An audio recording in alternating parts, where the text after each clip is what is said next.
Pak Maulana memahami dari hulu dan hilir persoalan kota Jambi ini. Nah, saya diskusi sempat dengan beliau. Pak Maulana, ketika Pak Maulana nanti diberi mandat oleh warga kota Jambi menjadi wali kota, apa langkah pertama yang akan diselesaikan 4 tahun ini berjalan? Saya melihat dia bijak dalam mengatasi masalah yang begitu rumit yang dihadapi saat ini. Bentar, bijaknya di mana pengetahuan Pak Azhari? Kita begini. tahu. Kenapa hari ini kita kan sudah lihat secara kasat mata banyaknya gejolak yang dihadapi oleh Pak Gubernur, Pak.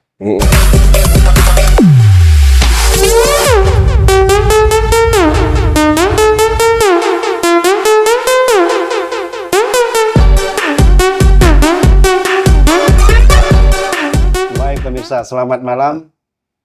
Kita bertemu lagi di Bincang Kita pada malam hari ini. Yang tentunya kita duduk dengan seorang yang backgroundnya kita tahu aktivis Jambi yang pernah langlang buana pada era reformasi, yaitu di 98. Siapa beliau? Dia adalah saudara kita, abang kita, Azhari Safi'i. Selamat malam. Selamat malam, Bung Idris. Bang Azhari. Siap. Ini manggil abang biar Ya. Enjoy kita ya Bang ya. Selamat malam Bang, sudah datang di kebetulan kita di ini rumah pemenangan ini ceritanya. Bang Azhari. Ya. Ya, kenapa kita di sini? Tentunya kita menunjukkan sikap prinsip bahasanya, sikap prinsip. Kita berdiri di mana, di barisan mana. Apalagi seorang aktivis sangat memahami itu, Pak. Soal pergerakan ya. Iya. Nah, kenapa saya mendorong di sini? Mungkin Bang Azhari sudah, artinya cakrawalanya sudah terbuka nih untuk menghadapi situasi Pilkada 2024 ini. Iya. Seperti itu. Ya, menarik ya. Tapi sebelumnya Bang Azhari sendiri aktivitasnya seperti apa? Yang kami tahu kan Bang Azhari ini adalah bukan mantan, tetapi aktivis lah bahasanya, aktivis dari pergerakan reformasi 98. Seperti apa gerakan? Iya. Terima kasih banyak Bung Idris. Salam bahagia untuk masyarakat Kota Jambi dan salam mantap untuk rakyat Jambi dari Telung Berasap sampai ke Ombak Berdebur. Di bulan suci Ramadan ini kita bisa merefleksi dinamika politik yang baru selesai dari residu Pilpres. Ya, betul. Nah, ini mungkin akan terus berpenetrasi ya ke Pilkada yang dalam waktu dekat ini sudah momentumnya masuk, tahapannya itu di bulan Mei ya, Mei sudah masuk tahapan. Tentu nanti akan mengkristal siapa dan dengan siapa yang akan maju di kontestasi Pilkada 2024 ini, yang insya Allah di 27 November tahapan pemilihan calon gubernur dan wakil gubernur dan wali kota dan wakil wali kota, bupati dan wakil bupati se-Provinsi Jambi. Dan itu keserak keseluruhan ya semuanya. Serentak se-Indonesia. Nah, oleh karena itu Bung Idris, yang tadi sempat dikupas di prolog awal itu, bahwa kita adalah salah satu pelaku sejarah 98 di Jambi, sedikit kita akan coba untuk merefleksi supaya masyarakat paham. Mungkin ada yang tidak paham pada gensi milenial sekarang itu kan belum paham apa sih substansi daripada giroh pergerakan 98 itu, reformasi 98. Reformasi 98 itu kan adalah bagaimana kita untuk bangsa ini berproses secara demokratis. Dalam proses namanya pemilihan kepemimpinan, suksesi kepemimpinan. Dan itu sudah kita nikmati sekarang. Kita bebas berbicara, kemudian siapapun boleh memajukan diri sebagai pemimpin di daerah maupun pemimpin di tingkat nasional. Nah, reformasi 98 ini terus bergulir ya sampai hari ini. Kita melihat bahwa kita tidak boleh hanya menjadi penonton dalam tahapan-tahapan peralihan kekuasaan. Mulai dari tingkat nasional, tingkat provinsi, dan sampai tingkat kota dan kabupaten kota. Nah, kami sebagai pelaku sejarah 98 itu memandang perlu bahwa kita ajak masyarakat untuk melihat seperti apa sih perspektif pemikiran kita memilih pemimpin kita. Oh gitu. Nah, ini mesti kita kupas nih, Bung Idris. Baik. Jangan milih itu berdasarkan intervensi bansos, umpamanya kan, intervensi money politik yang mencederai proses demokrasi kita. Kami sedih sebenarnya. 98 itu berharap demokrasi kita itu benar-benar demokrasi utopis. Jadi bukan karena dia punya uang, lalu dia memajukan diri dalam proses baik itu namanya kesempatan perebutan kekuasaan legislatif, eksekutif, padahal dia sendiri tidak tahu apa yang mesti dia kerjakan ketika dia mewakili rakyat di DPR atau di pemerintahan. Jadi seorang sosok pemimpin itu betul-betul mengalami proses pengkaderan yang cukup panjang dan simultan. Tidak bisa ujuk-ujuk menjadi pemimpin. Contoh, kalau dia hanya mengandalkan katakanlah gimmick ya. Gimmick. Saya mengutip, tren ini. mengutip dari salah satu pendeta terkenal di Jakarta. Gimmick itu adalah kebodohan, kebohongan. Jangan percaya dengan gimmick. Inilah yang terjadi saat ini, kita memilih pemimpin seperti kucing dalam karung. Nah, ketika dia sudah terpilih, kita tidak melihat bahwa kehadiran dia bisa menyelesaikan persoalan-persoalan masyarakat. Contoh, kalau dia menjadi anggota DPR, melihat tingkatan provinsi dan kabupaten kota. Menyelesaikan umpamanya ada di depan rumah masyarakat, jalan yang rusak dan tidak bisa dibangun karena komunikasinya tidak sampai ke eksekutif. Kenapa?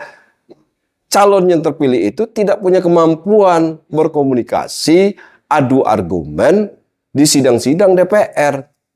Karena DPR itu kan perkumpulan orang-orang pintar.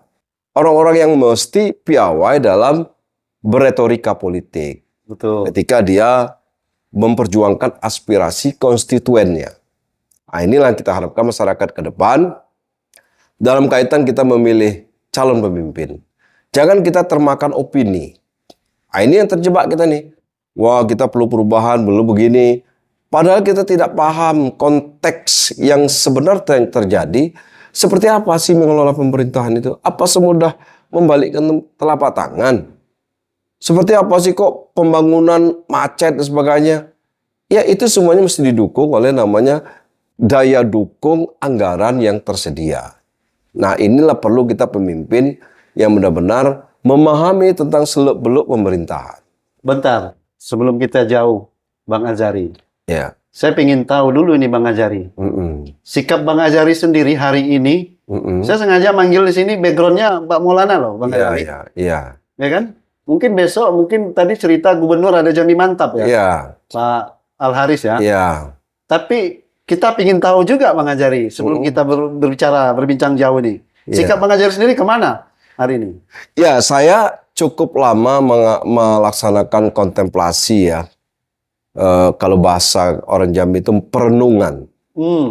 Kemana sikap politik kita ini? Dan setelah saya melakukan proses istiqoroh, saya memantapkan pilihan. Karena saya tinggal di kota Jambi, Siap. maka saya melihat dari beberapa calon yang muncul itu, dan juga secara personal saya mengenal beliau. Kami sama-sama di Palang Merah Indonesia, Palang Merah Indonesia Provinsi. Jadi dia wakil ketua dan saya wakil ketua. Saya berinteraksi intens dengan beliau. Saya memahami cara berpikirnya. Cara berpikir seorang Pak Maulana. Pak Maulana. Iya. Oke. Nah, kita mengambil analogi ya. Seorang supir yang membawa kendaraan dan seorang kondektur mencermati bahwa supir ini mestinya belok ke kanan. Kenapa belok ke kiri? Nah, Maulana mengalami proses pemahaman teluk-beluk pemerintahan kota itu 5 tahun menjadi wakil wali kota. Oke. Artinya, Pak Maulana memahami dari hulu dan hilir persoalan kota Jambi ini. Nah, saya diskusi sempat dengan beliau. Pak Maulana, ketika Pak Maulana nanti diberi mandat oleh warga kota Jambi menjadi wali kota, apa langkah pertama yang akan diselesaikan persoalan di kota Jambi ini? Beliau pertama akan membenahi namanya kesehatan. Supaya ditingkatkan kesehatan ini. Yang kedua, birokrasi pemerintahan kota. Yang masih kurang yang dilakukan Pak Wali Kota Dr. ya. Pasa ME itu akan disempurnakan oleh Pak Maulana. Karena dia mantan wakil wali kota. Yang kurang dia tambahi, yang belum dia wujudkan. Nah, kami diskusi intens. Pak Maulana, ada persoalan dua paling penting di Kota Jambi. Satu, bisakah kita mengevaluasi tarif PDAM? Karena ini memberatkan masyarakat Kota Jambi. Kalau kita bandingkan dengan DKI, itu nilai per kubiknya lebih murah DKI ketimbang Jambi. Kenapa? Jambi lebih mahal, Kota Jambi ya. Nah, kalau bisa nanti langkah pertama itu coba dievaluasi. Ajak DPR berbicara langkahnya supaya tarif PDAM ini tidak memberatkan warga Kota Jambi. Yang kedua, PHATB. Nah, pajak jual beli bangunan tanah dan sebagainya. Ini kan sangat memberatkan antara penjual dan pembeli. Maka saya cek di notaris, itu banyak di hold proses peningkatan administrasinya. Dari akta penjual beli ke sertifikat hak milik. Nah, ini problemnya di situ. Karena pajak PHATB itu terlalu berat dan merugikan antara pembeli dan penjual. Maka ini perlu dievaluasi. Dan beliau juga mengatakan, itulah yang jadi persoalan saya pertama, Bang Azhari. Saya akan melihat dan saya akan cari bagaimana semua ini tidak mengalami pemberatan dalam proses transaksi jual beli bangunan, toko, rumah, tanah di Kota Jambi. Tidak ada ruginya kok pemerintah kota kalau itu dievaluasi. Betul. Kan fungsi pemerintah itu tidak boleh merugikan rakyat. Betul. Hadirnya pemerintah itu mesti dia menyelesaikan persoalan. Nah, itulah tugas pertama Pak Maulana nanti menjadi wali kota. Dan saya sangat kagum dengan beliau. Beliau sudah paham soal itu. Dan beliau menegaskan ke saya, insya Allah saya jadi bupati, jadi wali kota Jambi 2024-2029.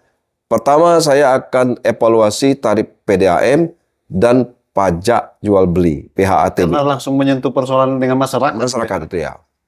Karena beliau juga pelaku usaha, kan merasakan itu. Betul. Nah, ini yang buat saya tertarik untuk berjuang bersama beliau. Nah, itu. Baik, itu sementara teman-teman atau pemirsa yang disampaikan oleh Pak Azhari. Lanjut Pak Azhari. Terus sambil santai aja nih. Iya. Hari ini kan di sisi lain Pak Azhari juga menceritakan sosok Pak Al Haris. Tadi sempat menyinggung Jambi Mantap.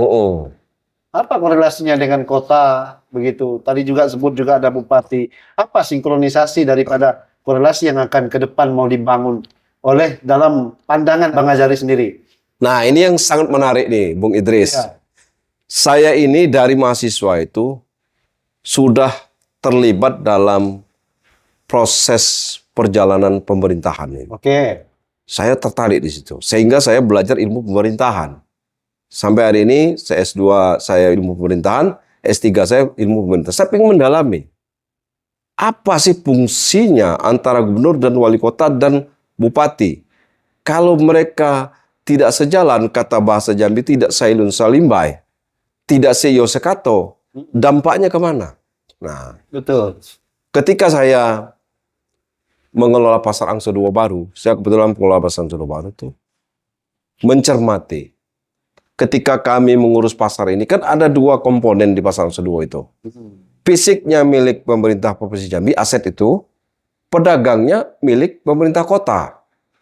Nah, ketika gubernur dan wali kota tidak sailun salimbai, tidak seyo sakato, dampaknya kepada pasar induk itu. Nah, kemana muaranya? Ke pedagang. Regulasi yang begitu rumit, ya, antara ego sektoral, antara Disperindak kota dan Disperindak provinsi itu seperti berebut tuah. Berebut tuah ya. Kenapa? Tidak sinkronnya antara gubernur dan wali kota. Itu dalam kaitan dampak yang langsung yang saya rasakan sebagai pengelola pasar. Maunya Bang Azhari seperti apa? Nah, saya itu melihatnya begini ya. Ini kita mesti melihatnya secara universal. Contoh ya, ketika gubernur dan wali kota tidak seirama, contoh yang kita alami di kota Jambi ya, macet di Simpang Mayang itu. Oke. Dulu di zaman Pak Rory 2018 sudah dianggarkan flyover Flyover ya. untuk mengurai kemacetan. Tetapi antara gubernur dan wali kota itu tidak seide. Sehingga proses pembangunan itu tidak bisa dilaksanakan. Anggaran ada, tapi kerjasama antara pemerintah kota dan provinsi tidak seirama. Sehingga tidak Bertolak terjadi. belakang terus. Iya, perspektif pemerintah kota lain, perspektif pemerintah provinsi lain, sehingga tidak ketemu maksud dan tujuannya. Makanya saya berpikir penting ini antara gubernur dan wali kota dan bupati ini mesti dia seirama. Karena tujuan kita kan ingin membangun Jambi, bukan pertengkaran politik, Bukan persaingan. bukan kompetisi itu mengiris. Yang selama ini terjadi ego sektoral itu adalah kepentingan. Wah, ketika kalau saya membantu gubernur, nanti saya mau calon gubernur, saya kalah dong secara opini. Itu keliru. Itu lebih kepada subjektif personalnya. Ini mesti kesan dia. Jadi pemimpin itu dia harus landasan berpikirnya adalah negarawan. Nah, saya melihat sosok ini Pak Gubernur Jambi Dr.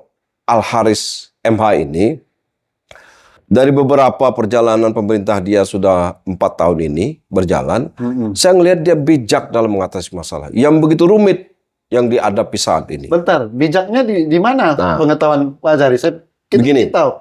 Kenapa hari ini kita kan sudah lihat secara kasat mata banyaknya gejolak yang dihadapi oleh Pak Gubernur, Pak.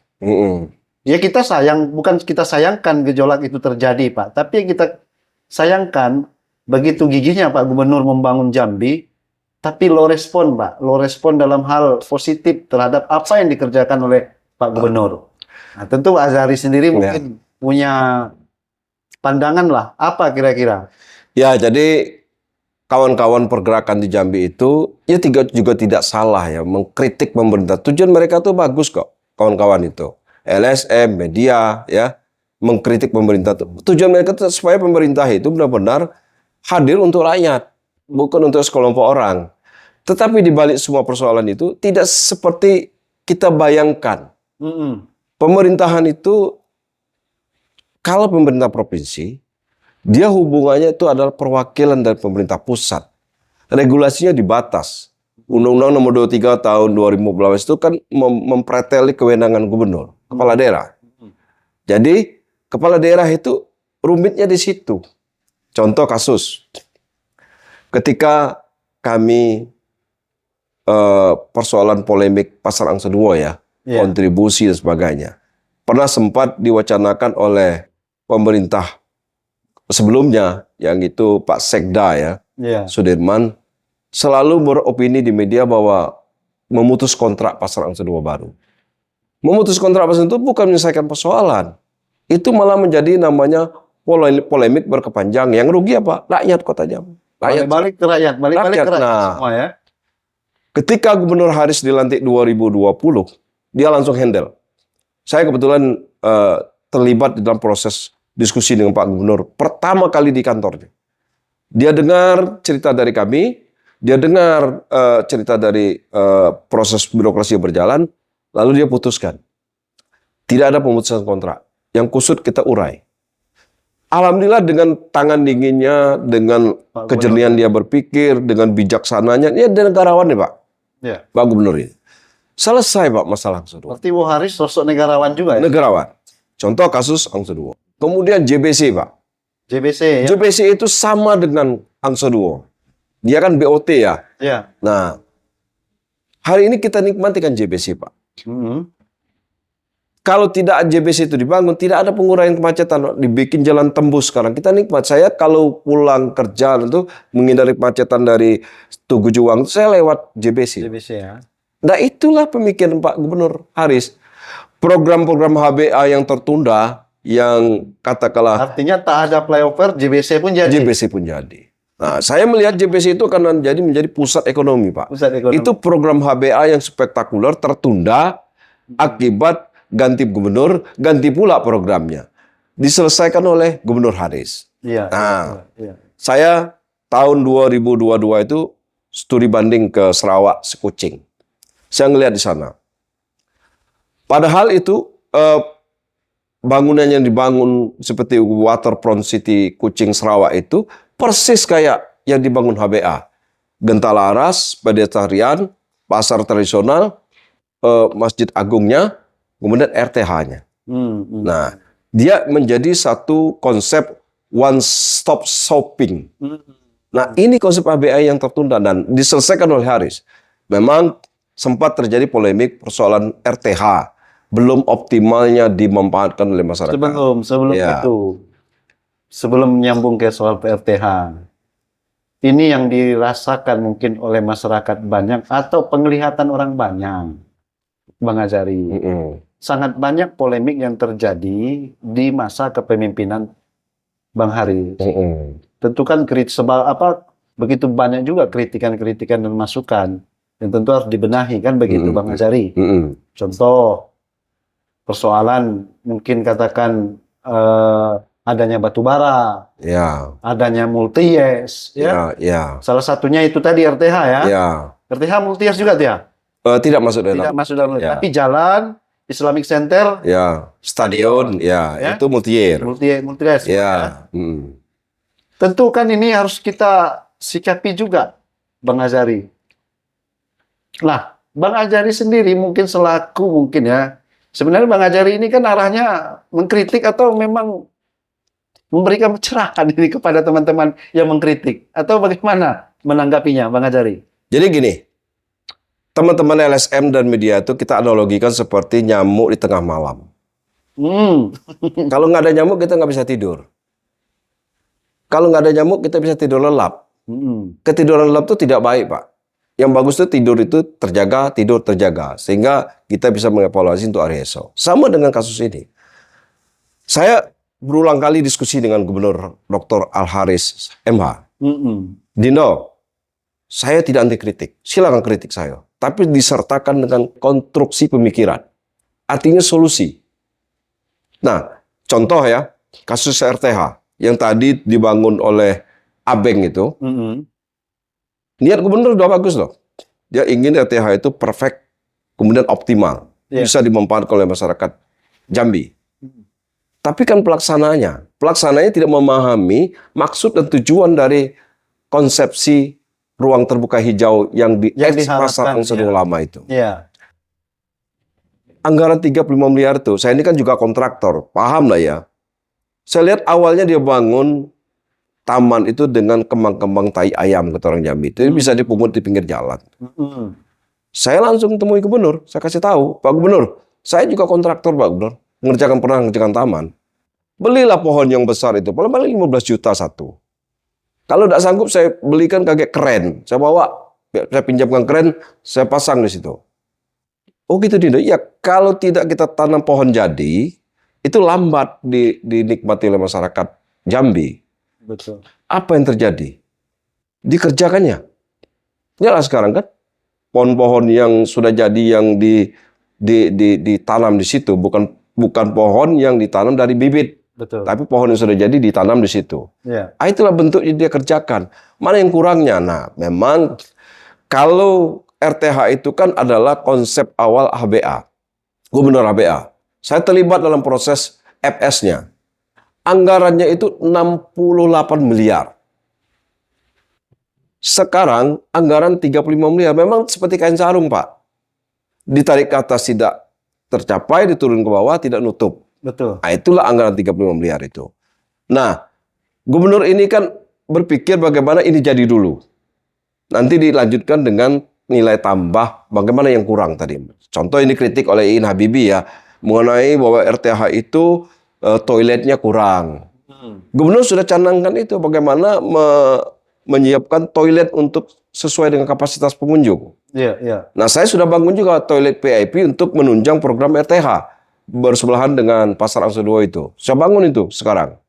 Toilet VIP itu untuk memenuhi kebutuhan para pengunjung ruang terbuka hijau. Nah, kita harus ingat ya, Bung Idris, kawan-kawan aktivis sebagainya. Wah, Haris ini menjadi gubernur itu dilantik tahun 2020. Betul. Ya, 2020 langsung kita diterpa oleh badai namanya pandemi COVID-19. Sampai selesai 2022. 2020, 2021, 2022 APBD itu direkopusing karena ada perpres berdasarkan ada gium hukum ya. Saus populi suprema lex esto. Artinya keselamatan rakyat didahulukan karena kita sedang pandemi. 40% APBD Provinsi Jambi itu terkuras oleh untuk penanganan COVID-19. Sedangkan program Jambi Mantap ini disusun dituang dalam RPJMD itu 5 tahun. Dumi Sake, kemudian pemenuhan bagaimana ruang-ruang publik, kemudian bagaimana cita-cita seperti peningkatan infrastruktur, kemudian fasilitas publik seperti stadion, center, ruang itu kan fasilitas publik kan yang dibangun. Anggaran terbatas. Optimal baru mulai anggaran itu ada di tahun 2023. Itulah program Muharis yang baru berjalan. Nah, makanya dia buatlah multi. Tadinya juga saya bertanya, kenapa mesti multi-year? Secara regulasi tidak salah dihalalkan, dibolehkan oleh negara. Multi-year ini dicanangkan dulu dengan anggaran jamak bertahun berkala. Supaya nanti siapapun gubernurnya akan datang, ini tetap berjalan Pak, program ini. Maka dibuatlah multi-year. 3 tahun berjalan. Nah, memang hari ini contoh Islamic Center kan diributkan itu oleh Komisi 3, anggaran sudah tersedia, sudah dilaksanakan, tapi tidak sesuai dengan ekspektasi. Iya, betul. Karena memang anggarannya tidak cukup, itu belum rampung. Artinya belum bisa kita salahkan itu? Belum bisa. Tunggu nanti anggaran berjalan 3 tahun. Apa kurangnya? Kekurangan dana, di dana mana yang kurang? Mestinya bijaklah DPR melihat bahwa ketika ada kekurangan, dibantu penyelesaiannya. Bukan saling sudut menyudut, saling salah menyalahkan. Saya bukan membela Gubernur Jambi, Dr. Hasan Al-Haris bukan. Saya melihatnya dari perspektif objektif saya sebagai pengamat ilmu pemerintahan. Karena memang saya S3-nya di ilmu pemerintahan kan. Nah, teman-teman pengkritik ini saya berharap kita mesti bijak lah melihat. Gubernur Haris ini saya lihat matanya udah bekul Pak. Udah setengah mati dia Pak.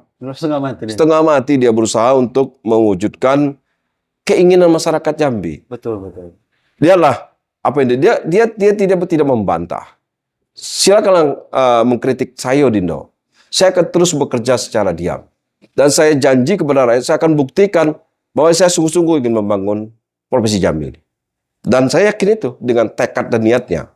Nah, kembali ke persoalan tekad dan niatnya yang sungguh-sungguh itu kan polemik batubara, Bung Idris. Nah, polemik batubara ini yang paling dirasakan masyarakat itu adalah kemacetan lalu lintas oleh truk batubara yang volume kendaraannya begitu besar. Karena pada saat tahun 2022 itu demand supply, permintaan batubara itu tinggi di Eropa. Dikarenakan sedang terjadi pertengkaran politik militer antara Rusia dan Ukraina. Sehingga mengalami pengurangan supply gas, supply minyak ke Eropa. Eropa ketergantungan produksi, maka butuh batu bara. Nah, ketika itulah batu bara langsung melambung harganya. Itulah sebabnya kita lihat macetnya begitu masif di jalan antara Pau sampai ke kota Jambi, yang dirasakan oleh masyarakat kota Jambi. Nah, gubernur kan tidak bisa menghalangi itu. Kenapa? Dibatasi oleh kewenangan. Ada undang-undang Omnibus Law. Mengatur di situ, kewenangan gubernur diatur. Karena gubernur dikurung dengan namanya Undang-Undang 23 tahun 2014 itu. Ditambah lagi Perpres nomor 53 tahun 2023 ya. Bahwa kewenangan gubernur hanya batas galian C.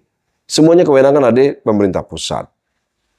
Gubernur beberapa kali berusaha untuk meyakinkan pemerintah pusat agar jalan itu jangan digunakan jalan umum, buat jalan khusus. Nah, itulah dia gagas jalan khusus. Dia cari investor dan sebagainya. Tapi lagi-lagi ya memang investornya yang kurang ajar. Hanya mampu membuat janji, meyakinkan, tapi tidak terlaksana. Saya tidak menyalahkan investor juga, karena kita ini pelaku usaha.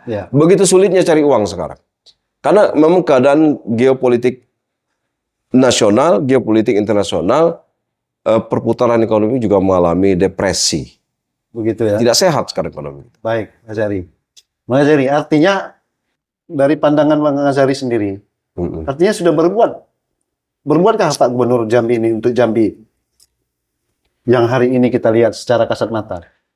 Itu pertanyaan bagus, Bung Idris. Pertanyaan. Nah, kalau pertanyaan itu, saya mengupas cerita orang tua saya di Bungo dulu ya. Kebetulan dia juga tokoh lembaga adat. Dia bilang gini, syarat pemimpin itu harus ada cupak dan gantang. Satu, berhalaman luweh. Artinya dia punya wawasan. Wah Haris, S3 hukum. Ya. Pemerintahan. Memenuhi syarat di situ kan. Kemudian berterbuka. Berjendela terbuka. Dia tidak anti kritik. Silakan kritik. Sepanjang itu untuk kebaikan bersama. Yang ketiga, yaitu berpanji besar. Artinya secara ekonomi dia tidak masalah lagi. Dia memang fokus akan mengurus rakyat Jambi ini kan. Yang keempat itu apa namanya? Terngiang azan. Saya sering ketemu gubernur di masjid, subuh-subuh dia azan. Itu langkah-langkah penguatan iman dia untuk benar-benar dia ingin menjadi pemimpin yang sebaik-baiknya untuk rakyat Jambi. Tak mungkinlah dia untuk mencelakai rakyat Jambi. Yang kelima, apa itu Bung Idris? Nah, ini yang sangat penting yang orang tidak tahu dengan Waris itu. Apa? Berdadolibah. Waris itu bijak. Lihatlah pemerintahan dia ini sekarang. Itu SKPD semua itu orang-orang lama semua tidak dipretelinya. Betul. Dia tempatkan orang sesuai dengan job description. On track man, on track place. Artinya orang ditempatkan pada sesuai dengan kompetensinya. Ya. Kalau dia sarjana pertanian, dia di dinas pertanian. Kalau dia ekonomi, dia di Bapeda. Kalau dia katakanlah hukum, dia ditempatkannya orang pada sesuai pada tempatnya. Memang cara kerja Gubernur Haris ini saya cermati ya, saya bukan katakanlah permisif enggak ya.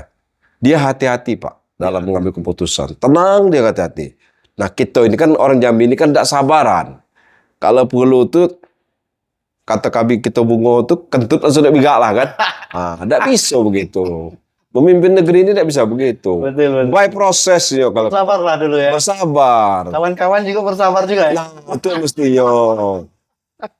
Saya inilah kadang-kadang kan kawan di Jambi ini, saya tidak ngerti lah cara berpikir kawan-kawan ini. Ibu juga diselang terus Pak. Itu, iya, tidak ada yang benarnya kan. Balik ke Batubara tadi ya. Dia menginginkan dan paham sekali penderitaan karena dia bolak-balik juga lewat ke Bangko tuh. Iya. Lewat macet tuh dia merasa karena dia sudah melakukan itu. Dan ternyata Bung Idris dia ingin menyelesaikan Batubara itu tidak seperti ninju tepung, tapi narik rambut dalam tepung. Kalau ninju tepung itu teburai kan. Kalau ditugut langsung marah itu kan. Kata orang teburai itu kan. Tapi dia pelan-pelan ngambilnya. Apa langkah-langkah dia lakukan? Satu, saya lihat. Dia konsolidasi itu. Baik itu pemain Batubara, dia konsolidasi, ajak bicara, ayolah kita bangun jalan khusus. Karena pemerintah tidak sanggup membangun jalan khusus itu. Sudah dilakukannya, memang bertahap, berkali-kali. Biasalah namanya proses mencari itu tidak semudah membalik telapak tangan. Gagal bangun, dan dia Waris tidak berhenti dan tidak pasrah. Tidak menyerah, terus dia berusaha mencari investor jalan pembangunan Batubara itu. Era jalan khusus tuh. Dan alhamdulillah dapat nih, insya Allah ini jadi nih. Dari, kalau tidak salah tuh dari grupnya Aji Sam ya, di Kalimantan. Dari Kalimantan. Nah ini terkenal apa namanya, yakin saya nih kalau kelompok ini. Terbangun tuh jalan khusus itu. Akan terbangun. Betul. Terbangun. Nah kemudian, terakhir puncaknya, dia keluarkan surat penyetopan. Bahwa tidak boleh menggunakan jalan umum. Begitu dia beraninya. Kenapa? Dia akan berhadapan dengan pemerintah pusat. Setelah berselang tidak lama kemudian, kan disanggah oleh surat Kementerian ISDM. Minta itu dibuka kembali. Kenapa? Batubara ini sudah mafia internasional. Tidak sanggup sekelas gubernur melawannya. Itu adalah sekelas presiden. Makanya presiden turun mencari jalan keluarnya. Walaupun Komisi 5 itu teriak-teriak, mekek-mekek supaya itu betul lah Komisi 5 itu. Tapi pelaksananya kan gubernur. Ibaratkan kita seorang gubernur ini atau kepala daerah lah ya. Ibaratkan Bung Idris bawa motor. Motor ini udah lengkap, udah pakai helm, spion ada, enak ya. Lampu sen lengkap, lampu hidup, ban bagus, tangkap polantas. Sudah dicek-cek semuanya, Pak, salah saya di mana, Pak? Aku gaya kau tuh yang tidak kusuka. Kan subjektif. Apa begitulah analoginya. Kalau mau dicari-cari kesalahan, bisa tangkap. Nah, begitulah seorang kepala daerah. Ketika dia berbenturan ke pemerintah pusat, Pak, bisa dicari kesalahan, Pak. Betul. Nah, gubernur kan mengimbangi itu. Ya. Saya paham sekali jalan pikiran dia. Dia ingin sekali segera menunaikan harapan rakyat Jambi supaya batubara ini lancar. Sudah di-stop, Pak. Didemo oleh supir truk batubara. Iya. Dihancurkan kantor. Dibilang kita tidak boleh nyupir lagi kan? Kan dilema, Pak. Dilema. Jadi kalau bahasa Latin itu mali manus. Dihadapkan pada posisi yang sulit untuk mengambil keputusan. Itulah yang dihadapi Gubernur Haris ini. Nah, bisa nggak kawan-kawan menghadapi yang macam itu? Coba Itu dah dia. Jadi kita mesti juga objektif lah, ya dak. Jangan semuanya kata orang itu marah dengan nyamuk, kelambu yang dibakar. Jangan begitu cara berpikirnya. Oke, Mbak Azari, kita singkat waktu lagi ya. Sikap Bu Azari sendiri terhadap Gubernur Al-Haris untuk 2024 ini. Dari uraian saya tadi, secara substansi, bahwa pembangunan itu tidak bisa hanya 5 tahun. Oke. Pembangunan itu 10 tahun. Makanya undang-undang mengatur bahwa ada 2 periode. Ya. Baru bisa kelihatan berhasil atau tidaknya memimpin. Kalau kita gonta-ganti, Pak, dengan isu perubahan, ganti pula programnya. Apa jaminannya? Rakyat itu akan selesai misalnya? Enggak, Pak. Maka saya berpikir, ya kita minta pada rakyat, kita beri kepercayaan kembali lah. Untuk meneruskan lanjutkan aktivitas yang ada nih yang dikerjakan oleh Pak Gubernur. Kita meminta kepada Gubernur Haris untuk melanjutkan pemerintahan dia periode kedua. Begitu. Nah, periode kedua ini kita minta kepada Gubernur Haris benar-benar sungguh-sungguh untuk membangun Jambi. Buktikan, paling tidak yang kita kenang dalam hidup ini kan, kalau gajah mati meninggalkan gading. Iya. Harimau mati meninggalkan belang. Itu falsafah yang kita pelajari waktu kita di SD kan. Iya, betul. Hidup ini kan kita cuma ingin punya nama baik. Betul. Bukan akan meninggalkan nama-nama yang buruk. Pasti nama. Nah, saya pernah sampaikan dengan Gubernur, Pak Gubernur, paling tidak Pak Gubernur impaklah diri ini untuk rakyat Jambi ini. Dino, saya ini lahir di Jambi, mati di Jambi. Tidak mungkin saya akan menyakiti, membuat rakyat saya menderita.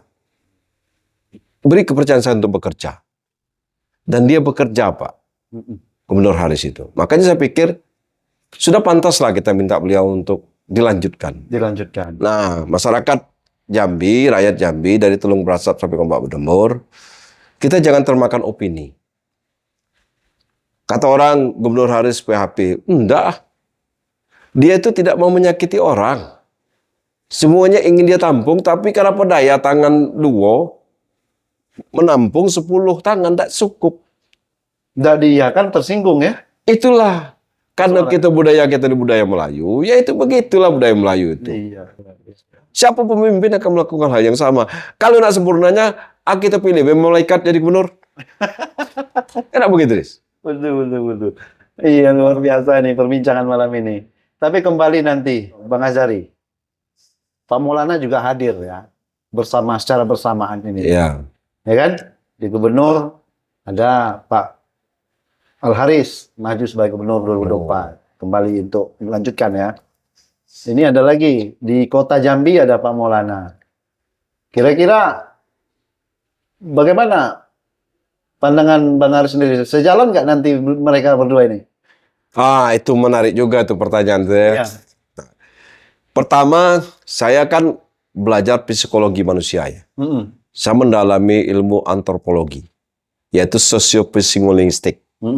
Nah, ini ilmu antara pemahaman antara karakter seseorang, karakter seorang pemimpin.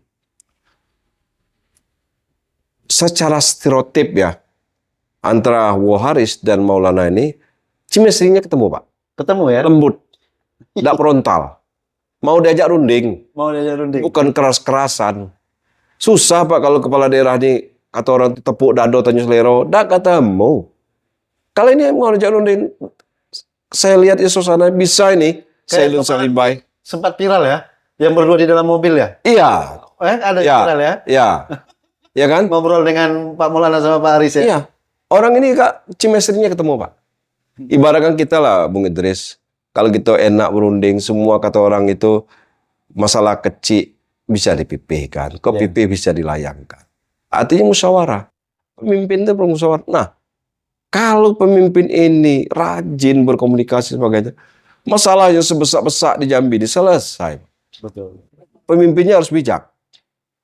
Kita jangan terjebak dengan pemimpin yang gimmick-gimmick. Nah, kita tipu gitu. Ayo kita lanjutkan ini. Kenapa saya melihat menarik apa yang disampaikan Bung Idris tadi, bagaimana antara Maulana dan Waharis? Ini memang kata orang itu berjodoh, Pak.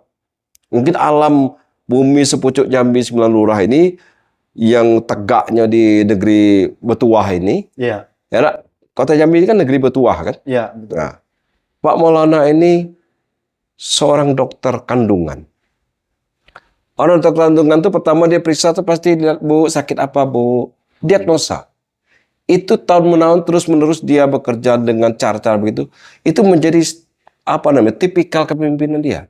Nah, pemimpin itu dia harus memahami apa keluhan masyarakatnya. Sama dengan itu. Pak Maulana ini kalau menjadi wali kota, yakin saya Pak. Dia juga mantan aktivis. Pak Maulana ini ngerti dia dengan dunia aktivis ini. Iya, betul. Kalau umpamanya kita urung rembuk, kata orang itu ketemu dengan Pak. Tidak penuh ke atas, penuh ke bawah, terpenuhi. Nah, kita perlu pemimpin yang seperti ini. Nah, secara pendidikan orang berdua ini doktor, Pak.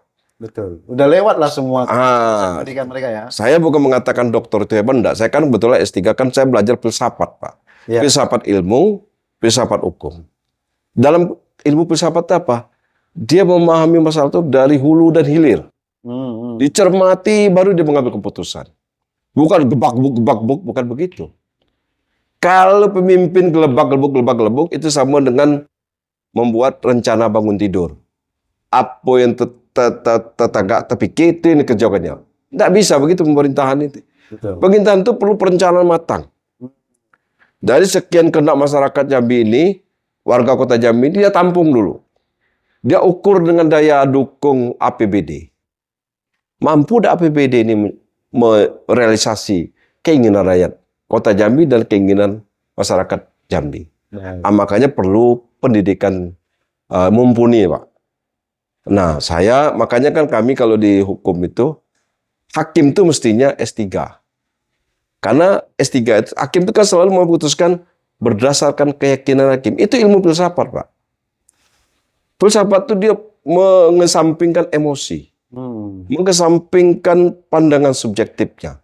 Tapi dia tegak mengambil keputusan itu, benar-benar keputusan itu hadir untuk semua pihak. Bisa berlaku untuk semua pihak. Tidak diskriminasi. Nah, secara ilmu, orang berdua ini sama-sama S3. Waharis S3 ilmu pemerintahan, Maulana di S3 ilmu kesehatan. Nah, nyambung barang ini, Pak. Artinya layak untuk jadi pemimpin kedua-duanya. Bukan layak lagi, sudah sepantasnya. Sepantasnya. Iya, jadi rugi kita. Rugi kita nggak punya Pemimpinnya seperti ini. Rugi. Rakyat kota Jambi rugi. Baik, berarti 2024 untuk gubernur siapa pilihannya? Saya memantapkan pilihan untuk melanjutkan Waharis menjadi gubernur 2 periode. Oke. Kota Jambi. Kita senang dengan jargon Pak Maulana itu adalah kota Jambi bahagia. Harusnya kita happy-happy ya. Karena pasar sudah membangun infrastruktur nih. Iya, betul. Tinggal disempurnakan oleh Maulana supaya rakyat Jambi bahagia. Apa itu bahagia itu? PDAM murah. Pajak PHTB murah, tidak menyulitkan masyarakat bertransaksi. Itu kan bahagia, Pak. Iya, iya. Nah, mana yang kurang jalan rigid beton ditambahkan. Apa nak bahagia? Jalan lubang disempurnakan. Itulah lagi program Pak Maulana. Baik. Benar kan? Ini mungkin sebagai penutup closing statement ya. Ya. Apa yang mau disampaikan kepada rakyat Jambi? Mungkin menghadapi pemilu 2024. Apa kira-kira yang mau disampaikan? Terima kasih banyak Bung Idris. Kamera. Kepada masyarakat Kota Jambi dan rakyat Jambi, Provinsi Jambi, dari Telung Berasap sampai ke Ombak Benembur, kita pertama jangan termakan opini, baik di media sosial maupun media-media ekstrem yang menggiring opini negatif terhadap Gubernur Haris. Beliau, saya tahu, dia sungguh-sungguh ingin membangun Jambi ini untuk kebahagiaan kita bersama, menuju Jambi mantap. Dan bersinergi pula dengan pemerintahan kota dengan jargon Kota Jambi Bahagia, yaitu Pak Dr. Maulana MKM. Mari kita dukung bersama-sama, kita lanjutkan bahwa pemerintah itu, kepala daerah itu mesti sejalan, seiyo sakato sailun salimbai, sehingga rakyat pun sampai di bawah tidak saling bertengkar karena perbedaan politik. Nah, mari kita bulatkan tekad, kita satukan pemikiran. Ayo kita pilih yang paling rasional untuk pemimpin kita ke depan. Gubernur Jambi, kita berharap pada rakyat Jambi untuk bersama-sama kita satukan tekad lanjutkan Gubernur Haris 2 periode. Dan Kota Jambi kita tekadkan lagi mau Dokter Maulana MKM melanjutkan Kota Jambi bahagia. Selama ia menjadi wakil wali kota, tentu dia syarat kaya dengan pengalaman dan memahami seluk-beluk persoalan warga Kota Jambi. Sekian dan terima kasih. Selamat melaksanakan ibadah puasa bulan suci Ramadan dan selamat Idul Fitri. Mudah-mudahan kita semuanya bahagia, mohon maaf lahir dan batin. Barakallah. Baik, Pak Seri, selamat malam. Ya. Minal aidin. Merdeka. Merdeka. Ya ada.